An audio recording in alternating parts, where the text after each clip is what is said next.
शहर की लुगाई गांव को आई। मधु शहर में रहने वाली पढ़ी लिखी मॉडर्न लड़की है। वो और पवन साथ कॉलेज में पढ़ते थे। धीरे धीरे उन दोनों में प्यार हो गया। पर पवन गांव में रहने वाला एक साधारण सा लड़का है। मधु के पिता हमेशा उसे ये बात कहकर ताना देते हैं। तुम वहां गांव में कैसे एडजस्ट करोगी? शादी करके तुम गांव तो चली जाओगी, पर अपनी सारी मॉडर्न सोच और चीजें यहाँ शहर में ही रख कर जाना। ये सुनकर मधु को बहुत गुस्सा आता है। तो क्या हुआ अगर वो लोग गांव के हैं? मैं वहां जाकर उस घर को बिल्कुल शहर की तरह बना दूंगी। शाम होते ही मधु पवन को वीडियो कॉल करती है। अच्छा हुआ तुमने वीडियो कॉल कर लिया। आओ, मैं तुम्हें आज अपनी माँ से मिलाता हूँ। अरे बिट्टू, क्या कर रहा है? ये क्या है? दूर करना इस टुनटुने को। जाने कौन दिख रहा है इसमें तो। अरे माँ, आपकी बहू का वीडियो कॉल है। आप इसमें अपनी बहू से आमने सामने बात कर सकती हैं। नमस्ते माँ जी, कैसी हैं आप? अरे जका, ये बहू ने अपने कानों में क्या लगाया है? जो कैसे झुमके हैं? झुमके नहीं माँ जी, इन्हें ईयरफोन्स कहते हैं। इससे सामने वाले की आवाज और अच्छे से आती है। मैं आपको भी ला कर दूंगी। अरे नहीं नहीं, हमें नहीं ना चाहिए। हमारे कान बिल्कुल ठीक है। हाँ। माँ जी की ये बातें सुनकर मधु को अपने पिता की बातें याद आ जाती है और वो उसी वक्त ये ठान लेती है कि वो अपने ससुराल को एकदम मॉडर्न ससुराल बनाकर रहेगी। कुछ दिन बीत जाते हैं। पवन और मधु की शादी हो चुकी है। आज मधु का अपने ससुराल में पहला दिन है। माँ जी, मैं आपके लिए एक तोहफा लाई हूँ। अरे इतना बड़ा तोहफा! अरे कहाँ लाई है रे इस बड़े से बक्से में? मधु बॉक्स खोलती है। ये क्या है? ये वैक्यूम क्लीनर है। मैंने आपको झाड़ू लगाते हुए देखा तो सोचा अब आपका काम आसान हो जाएगा। अरे वाह बहू वाह! तूने मुझे झाड़ू लगाते हुए देखा तो तू मेरा हाथ से झाड़ू लेकर खुद भी तो लगा सकती थी ना। पर नहीं, तूने तुझे मशीन लाकर मेरे हाथ में दे दी कि यह काम हमेशा मैं ही करूं। ये आजकल की शहरी छोरियां बिल्कुल नहीं बदलेगी। मधु को मन ही मन गुस्सा आता है, पर फिर भी अपना गुस्सा भूलकर मधु माजी को वैक्यूम क्लीनर इस्तेमाल करना सिखाती है। अगले दिन मधु सुबह उठती है तो ये आंगन में से कैसी आवाजें आ रही हैं? मधु दौड़ती दौड़ती आंगन में जाती है और देखते ही चौंक जाती है। अरे माँ जी, ये आप क्या कर रही हैं? और वो कहाँ है ना, सुबह मैं जब कुएं से पानी निकाल रही थी तो मेरे कान की बाली उसमें गिर गई थी। तो ये तेरा वैक्यूम ना सारी चीजें अपनी तरफ खींच लेता है ना, तो मेरी बाली भी तो निकाल ही देगा। उसी की कोशिश कर रही हूँ, पर न जाने क्यों अब ये चालू ही नहीं हो रही तेरी मशीन। अब वो चालू होगी भी नहीं, पर अब कुएं में से पानी निकाल क्यों रही थी? अरे कमाल करती हो ना बहू। पीने के लिए पानी क्या तेरे मायके से लाऊं मैं? अरे कुएं से ही तो निकालना पड़ता है। हाँ, पीने के लिए पानी, और वो भी कुएं से। मधु दिमाग लगाती है और थोड़ी ही देर में घर में वाटर प्यूरिफायर लगवा देती है। ये देखिए माँ जी, इसमें बस एक बार पानी भर देंगे तो नल में पानी साफ होकर बाहर आएगा। अरे वाह रे बहू, ये तो बहुत ही बढ़िया चीज है। रात हो जाती है। मधु जैसे ही प्यूरिफायर का नल चालू करती है तो वो अचानक से फट जाता है और सब जगह पानी पानी हो जाता है। अरे ये क्या हुआ? ये क्या हो गया? मैंने तो बस इसमें उबला हुआ पानी डाला था, ये इतनी जल्दी खराब हो गया। अरे ये सारी शहरी चीजें होती है कबूरी। क्या आपने इसमें उबला पानी डाला था? हाँ तो फिर पानी तो तभी साफ होगा ना जब उसे उबालेंगे। ये मशीन का कोई जिन है जो हमने जो बोला वो कर देगी है? मधु को बहुत गुस्सा आता है। इस तरह तो मेरा अपने ससुराल को मॉडर्न बनाने का सपना अधूरा ही रह जाएगा। नहीं, मैं इस तरह से हार नहीं मान सकती। थोड़े ही दिन में मधु पूरे किचन को मॉड्यूलर किचन में बदल देती है। अरे वाह बहुआ, इतनी सारी अलमारियां! माँ जी मॉड्यूलर किचन देखकर बहुत उत्सुक हो जाती है। ये बक्सा का है। बहू ने शायद गलती से इसे यहाँ रसोई में रख दिया है, पर है तो ये बहुत ही बढ़िया। अगले दिन सुबह। अरे मायरी, क्या हो गया? मैं तो बर्बाद हो गई। मेरी सारी पूंजी जलकर राख हो गई। हे राम, अब मैं क्या करूं? माँ जी की रोने की आवाज सुनकर मधु दौड़ी दौड़ी किचन में आती है और इतना धुआं देखकर घबरा जाती है। ये सब कैसे हुआ माँ जी? ये आग कैसे लगी? ये सब तेरा इस मॉड्यूलर किचन की वजह से हुआ है, और ऊपर से तूने तिजोरी जो रसोई में रख दी थी। मैंने जैसे ही अपने गहने और पैसे इसमें रखे और बाहर से इस ताले को घुमाया, ये तो 5 मिनट में ही आग बबूला होकर फट गया। अरे माँ जी, ये तिजोरी नहीं है, ये तो माइक्रोवेव है। इसमें गहने नहीं रखते, खाना गर्म करने के लिए होता है ये।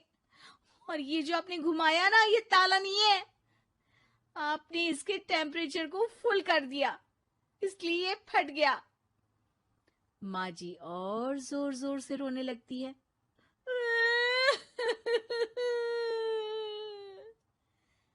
मधु सर पीट लेती है और कसम खाती है कि अब ससुराल को मॉडर्न बनाने की कोई कोशिश नहीं करेगी। मुझे माफ कर दीजिए माँ जी, आप जैसी हैं वैसी ही ठीक है। मधु को अपने पिता की कही बात याद आ जाती है और मधु वापस घर और किचन को पहले जैसा ही कर देती है।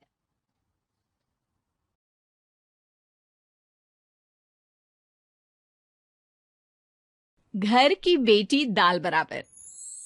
आन्या डांस करने में उस्ताद। एक स्टेप जो वो देख लेती तो हूबहू उसे उतार देती।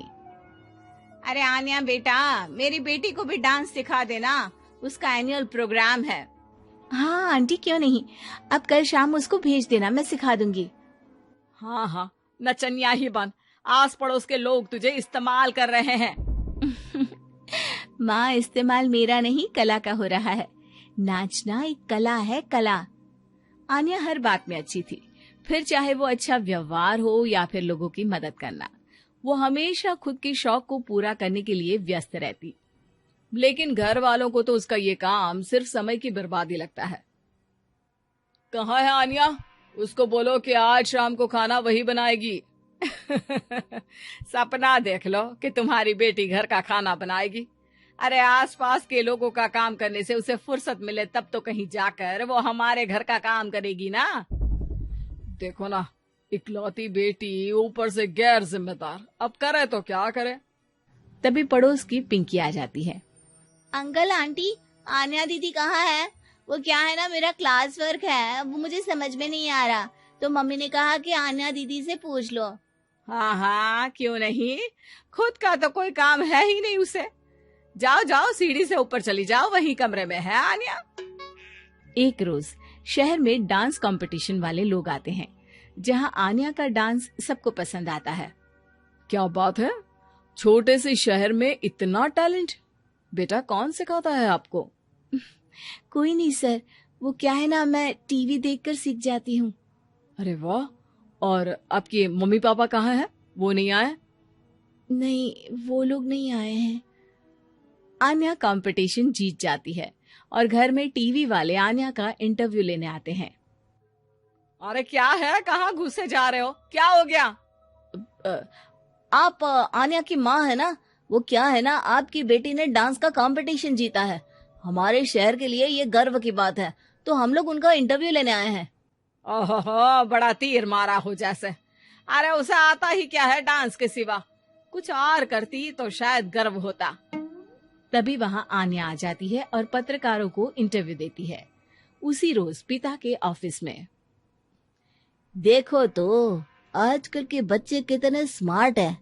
धन्य है ऐसे बच्चों के माता पिता को। और किस्मत वाले होते हैं ऐसे माता पिता, वरना मेरी बेटी तो किसी काम की नहीं। सारा दिन बस नाच गाने में ही दिमाग लगाती रहती है। अरे वो बच्ची हमारे शहर की ही है, कितना नाम कमा रही है डांस में। हम तो उसकी बात कर रहे हैं। अच्छा, कोई डांस में भी नाम कमा सकता है? अरे दे देना भाई पेपर की कटिंग, दिखाऊंगा आन्या को भी मैं। क्या नाम बताया? आन्या? यही तो नाम है मेरी बेटी का, आन्या शर्मा। बड़े उम्मीद से रखा था कि कुछ अच्छा नाम कमाएगी, लेकिन नहीं। आजकल के बच्चों को माँ पापा की इमोशन की कदर है क्या? अरे ये देखिए, इस बच्ची का नाम भी आन्या शर्मा ही है, जो पूरे शहर का नाम रोशन कर रही है। पिता अखबार देखते हैं तो सामने बेटी की ही फोटो रहती है। लेकिन ये क्या, जिस फोटो को देखकर हर कोई गर्व कर रहा था, पिता को उसमें कुछ भी खास दिखाई नहीं देता। हमारी ही औलाद है ये। पता नहीं कब कहाँ जाकर नाम लिखवाती है, मुझे तो पता भी नहीं है। अरे शर्मा जी, जरा मिलवा दीजिए ना अपनी बच्ची से। मैं अपनी बेटी को भी ऐसा ही बनाना चाहती हूँ। मेरी बेटी को कुछ टिप्स दे देगी करियर को लेकर। अच्छा, ये दिन आ गया आपकी बेटी के, ले आइए कभी भी, लेकिन बाद में अफसोस ना करिएगा। सभी को आन्या के पिता की बात पर हैरानी होती है कि इतनी टैलेंटेड लड़की के माता पिता आखिर उससे चाहते क्या है। पिता घर आते हैं और माँ से कहते हैं, पता है तुम्हारी लड़की क्या कर रही है, या फिर ऐसे ही व्यस्त रहोगी हमेशा? अरे पता है मुझे, पर आपको कैसे पता चला? अरे कुछ पत्रकार आए थे, पता नहीं कहाँ कौन सा कंपटीशन जीत कर आई है। नजर रखा करो उस पर। तभी वहाँ पड़ोसन आ जाती है, जो पति पत्नी दोनों ही डॉक्टर होते हैं। नमस्ते भाभी, बधाई हो आपको आन्या की कामयाबी की। भाई भगवान बेटी दे तो ऐसी। कहाँ है वो? सच में आपको ऐसा लगता है कि भगवान ऐसी बेटी दे? तो ले जाइए ना अपने साथ, रखिए 2-4 दिन, खुद ही पता चल जाएगा। और नहीं तो क्या, सारा दिन करती क्या है, कहाँ रहती है, हमें तो कुछ पता नहीं होता। ना बताती है ना पूछती है। खैर देखिए, वो वक्त अब गया जब माता पिता बनकर बच्चों की परवरिश की जाती थी। अब तो बच्चों को साथ बिठाकर बात करना जरूरी है। वो क्या कहते हैं, बच्चे के दोस्त बने। तो क्या आप दोनों अपनी बेटी के दोस्त हैं? हाँ, बस अब यही बाकी रह गया था। खैर बताइए, क्या काम है आपको? वो क्या है ना, मैं और मेरे पति दोनों को ही इमरजेंसी कॉल आ गई है अस्पताल से। मेरी बेटी आन्या की अच्छी दोस्त है, तो मैं क्या उसे आन्या के पास छोड़ दूं अगर वो फ्री है तो? माँ कुछ बोलती उतने में ही आन्या आ जाती है। वाह आंटी, क्यों नहीं, मैं फ्री ही हूँ। आप निश्चिंत रहिए, मैं उसका पूरा ख्याल रखूंगी। थैंक्स बेटा। वो अपनी बेटी उनके घर छोड़ जाती है, जो आन्या की उम्र की ही होती है। ये क्या मजाक है आन्या? हम लोगों को सोना भी होता है और हर घर का अपना कायदा होता है। मुझे बिल्कुल पसंद नहीं है कि तुम किसी को भी घर में घुसा लो। धीरे बोलिए पापा, कैसी बात कर रहे हैं? अंकल आंटी डॉक्टर है, पता है ना डॉक्टर का फर्ज क्या होता है। अगर वो किसी की जिंदगी बचा रहे हैं तो क्या हमारा फर्ज नहीं बनता कि हम भी उनकी किसी न किसी तरह से मदद करें? आपको तो पता है घर पर अकेले रहना कितना अनसेफ है। हाँ, तो दुनिया को सेफ करने का जिम्मा तू नहीं ले रखा है?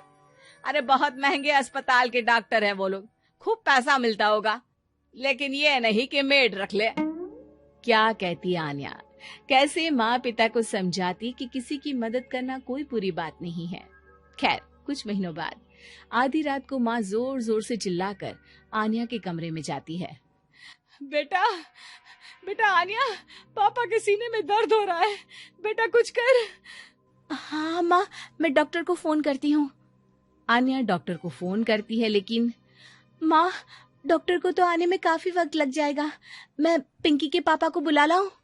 अरे वो नहीं आएंगे बेटा, वो लोग बहुत बड़े डॉक्टर हैं और हम लोगों के पास इतने पैसे भी नहीं है। माँ, मैंने डांस कंपटीशन में जो पैसे जीते थे वो है मेरे पास। आप चिंता न करें, बस पापा का इलाज करवा ले। आन्या के कहने पर वो बड़े डॉक्टर ना सिर्फ आन्या के पापा का इलाज करते हैं बल्कि उन्हें ठीक करके घर भी ले आते हैं। आज मैं सिर्फ अपनी बेटी की वजह से बच गया। भगवान सबको ऐसी बेटी दे।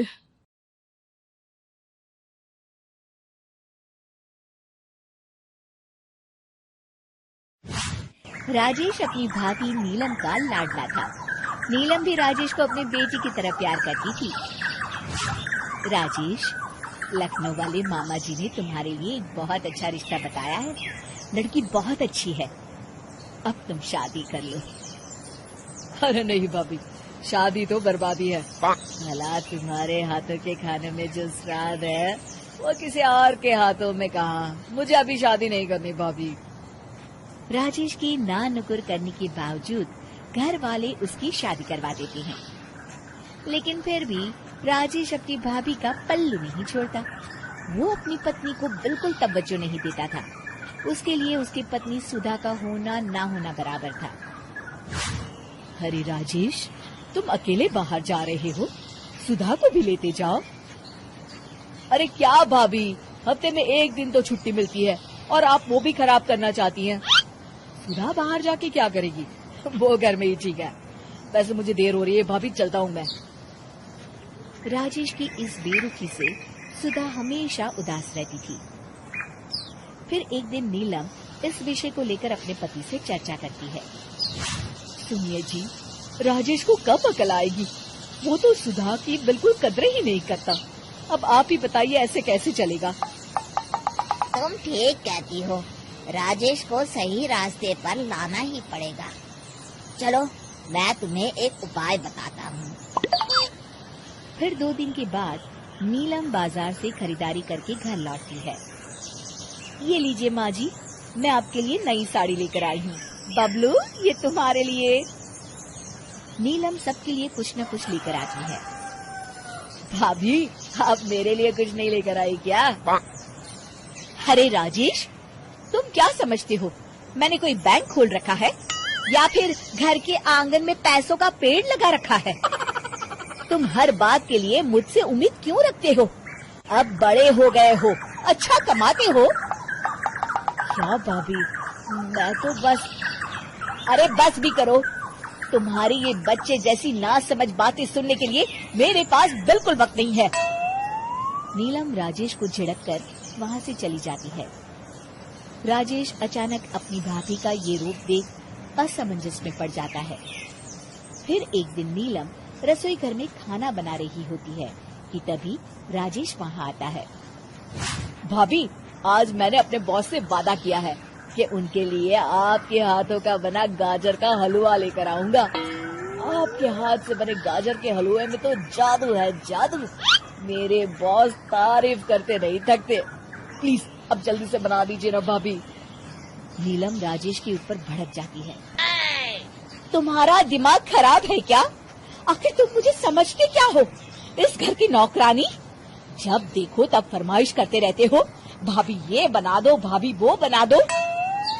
अरे तुम्हारी पत्नी सुधा भी तो इस घर में रहती है, तुम उससे कुछ क्यों नहीं कहते? भाभी, आप इस तरह की बातें क्यों कर रही हैं? अरे बस भी करो राजेश, मेरा दिमाग और मत खराब करो, जाओ यहाँ से। अपनी भाभी का इस तरह बेरुखी भरा बर्ताव देख राजेश को बड़ा बुरा लगता है और वो उदास होकर अपने कमरे में बैठ जाता है। तभी उसकी पत्नी सुधा वहाँ आती है। क्या हुआ जी, आप इस तरह उदास क्यों बैठे हैं? राजेश अपनी पत्नी को सारी बात बताता है। राजेश की बात सुनकर सुधा मुस्कुराती कहती है, बस इतनी सी बात।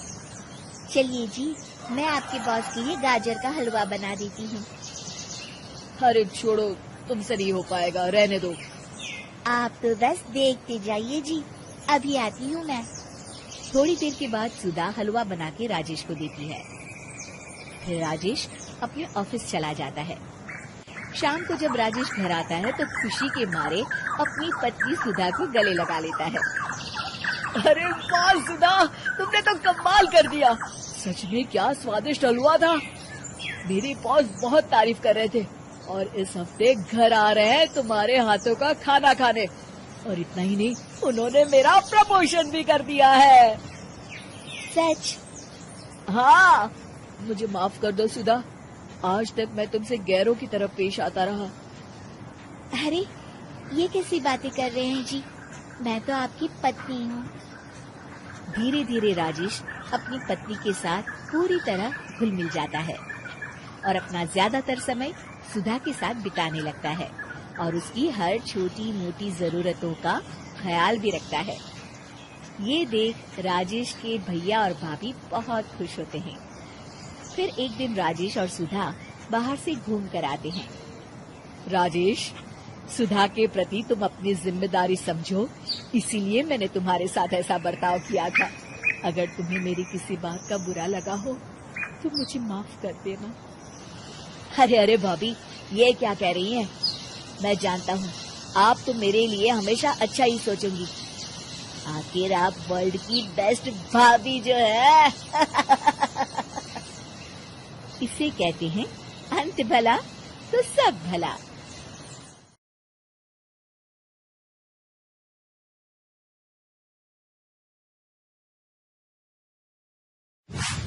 अरे आग लगे, ये भी कोई जिंदगी है। सुबह से चिल्लम चिल्ली पुकार सुन के मैं तो तंग आ गई हूँ। अरे वो भी क्या दिन थे जब मैं गांव में रहा करती थी। पहले बड़ी सुखी थी मैं। पहले मेरी जिंदगी क्या थी और अब क्या हो गई है। शहर में तो लोग भेड़ बकरी की तरह जीते हैं। जीने का असली मजा तो गांव में है। क्यों, क्या हुआ माँ जी? आज गांव की बहुत याद आ रही है आपको? अरे हाँ बहू, शहर का जीना भी कोई जीना है। लोगों की आधी जिंदगी तो सड़कों के ट्रैफिक में निकल जाती है और यहाँ रखा ही क्या है। एक बात कहूँ, दिल्ली शहर अब पहले जैसा नहीं रहा। क्या माँ, जब देखो गांव के गुणगान गाती रहती हो। ठीक है, इस बार ना बच्चों के कॉलेज की छुट्टियों में हम सब गांव चलेंगे, ठीक है? हाँ, ये ठीक है। फिर कुछ दिनों के बाद सारा परिवार अपने गांव चला जाता है। अरे वाह, कितनी ताजी और साफ हवा है, कितनी शांति है यहाँ। चल बहू, अब बढ़िया सा खाना बना दे, मजे से आंगन में बैठ के खाएंगे। सुशीला गांव का माहौल देख बड़ी खुश होती है। 2 दिन के बाद गांव की कुछ औरतें सुशीला के घर आती हैं। बड़े दिनों के बाद गांव आई है सुशीला। हमें तो लगा कि तू शहर जाके गांव को भूल गई। और बतिया, तेरी बहू कैसी है? जरा मिलवा तो उससे। अरे मेरी बहू तो लाखों में एक है। बड़ी किस्मत वाली हूँ मैं जो मुझे जानकी जैसी बहू मिली है। हमेशा मेरी सेवा में लगी रहती है और आज तक कभी पलटकर जवाब नहीं दिया उसने। सुशीला की बातें सुनकर सभी औरतें हंसने लगती है।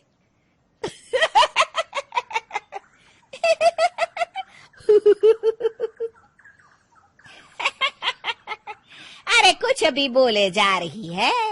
तबीयत तो ठीक है? तेरी बहू चांद से आई है क्या? क्यों बहनों, दुनिया की कोई भी बहू अच्छी होती है क्या?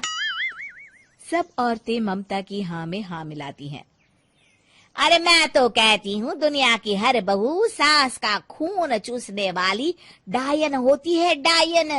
मैं तो एक बिल में 1000 सांप के साथ रह सकती हूँ, लेकिन अपनी बहू के साथ नहीं रह सकती। हाँ, तूने सही कहा। मेरी बहू तो तेरी बहू से भी 2 कदम आगे है। सब औरतों की बातें सुनकर ममता मन ही मन बड़बड़ाती है। अरे ये गांव सुधर गया, लेकिन औरतें नहीं सुधरी। अगर थोड़ी देर और इनकी बेवकूफी भरी बातें सुनूंगी तो मैं सच में पागल हो जाऊंगी। फिर सुशीला उन औरतों को घर से दफा कर देती है और राहत की सांस लेती है। अरे बहू, जरा बाम लाके मेरे सर पर तो लगा दे। उन औरतों की फालतू बातें सुनकर मेरा सर चकरा गया है। इस गांव की औरतों का तो भगवान ही मालिक है। फिर अगले दिन सुशीला की सास उससे कहती है, अरे बहू, तू यहाँ क्या आराम फरमाने आई है? आखिर ये तेरा ससुराल है। चल चल, घर के कामों में हाथ बटा। शहर में कुछ काम धाम तो करती नहीं है। जरा अपने आप को तो देख, कितनी मोटी हो गई है। सारा दिन घर का काम करने के बाद शाम को सुशीला, हाय मेरी कमर, हाय मेरे पैरों ने तो जवाब दे दिया। आज तो मुझसे मक्खी भी न मारी जाएगी। अरे बहू, जरा आकर मेरे हाथ पैर तो दबा दे। जी माँ जी, अभी आती हूँ। तभी सुशीला की सास जानकी को रोकते हुए कहती है, अरे रुक जा बहू, एक दिन काम करके इसको इसकी नानी याद आ गई। हम लोग तो रोज इतना काम करते हैं, कोई जरूरत नहीं इसके हाथ पैर दबाने की। सुबह तक सब ठीक हो जाएगा। सुशीला अपनी सास की बातें सुनकर हैरान रह जाती है। इस तरह धीरे धीरे गांव आने के बाद सुशीला की परेशानी शुरू हो जाती है। फिर एक दिन, अरे आज तो मैं कपिल शर्मा देखूंगी, क्योंकि आज संडे है। सुशीला जैसे ही टीवी ऑन करती है तभी बिजली कट जाती है। अरे सत्यानाश, इस बिजली को भी अभी जाना था। इतने दिनों से मैं टीवी सीरियल देख नहीं पाई। हमारा देश इतनी तरक्की कर रहा है, अरे पता नहीं ये गांव कब सुधरेगा। अरे अब तो 2 दिनों के लिए बिजली को भूल जा, ये तो यहाँ रोज की बात है। अब इस अंधेरे में रहने की आदत डाल ले। हाँ। हे भगवान, अब क्या होगा? ऊपर से इन मच्छरों ने जीना हराम कर रखा है। दूसरी तरफ घर के काम कर करके और बिना किसी सुविधा के सुशीला तंग आ जाती है और उसे शहरी जीवन याद आने लगता है। क्यों माँ, मजा आ रहा है ना? अरे, आपने ऐसी सूरत क्यों बना रखी है? मुस्कुराइए, अब हम गांव में हैं। मोहन के साथ जानकी भी अपनी सास की खिंचाई करती है। हाँ हाँ माँ जी, आप ही तो यहाँ की बड़ी तारीफ कर रही थी। फिर अभी तो कुछ ही दिन बीते हैं, वैसे भी अब तो आप यहीं रहने वाली है ना? अरे नहीं नहीं बहू, मैं एक दिन और यहाँ रुकी तो मर जाऊंगी। मुझे शहर ले चलो। क्या दिन थे, कितनी सुखी थी मैं वहाँ। ठीक है माँ, हम कल ही वापस शहर चले जाएंगे। इस तरह सुशीला शहर आ जाती है और फिर कभी दोबारा गांव जाने की जिद नहीं करती।